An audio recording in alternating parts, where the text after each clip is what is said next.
திருஉறையூர் குலசேகர ஆழ்வார் மற்றும் திருமங்கை ஆழ்வாரால் மங்களாசாசனம் செய்யப்பட்ட 108 திருப்பதிகளில் இரண்டாவது திருத்தலம் இது. மூலவர் அழகிய மணவாளன், தாயார் கமலவல்லி நாச்சியார், உற்சவர் சுந்தரவரதர். வடக்கு நோக்கி நின்ற திருக்கோலம், கல்யாண விமானம், கல்யாண தீர்த்தம், சூரிய புஷ்கரணி. திருவரங்க பெருமான் ஆண்டிற்கு ஒருமுறை எழுந்தருளி கல்யாண உற்சவம் கண்டருளும் திவ்ய தேசம்.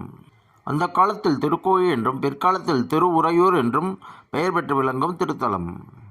திருமகள் தாயார் மட்டுமே பரமபத வாசல் சேவை தந்தருளும் ஒரே திவ்ய தேசம்.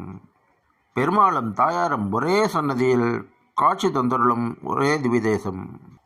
திருப்பானாழ்வாரும் கோச்செங்கட் சோழ நாயன்மாரும் அவதரித்த திருத்தலம். திருமங்கையாழ்வார் பெரிய திருமொழியில் மங்களாசாசனம் செய்துள்ளார். பங்குனி மாதம் ஆயில்ய நட்சத்திரத்தில் கமலவல்லி தாயார் அவதரித்ததால் பங்குனி திருவிழா இந்த கோயிலில் உற்சாகமாக கொண்டாடப்படுகிறது. இங்கு கமலவல்லி தாயாரை பிரதானமாக உள்ளதால் நாச்சியார் கோயில் என்றும் அழைக்கப்படுகிறது.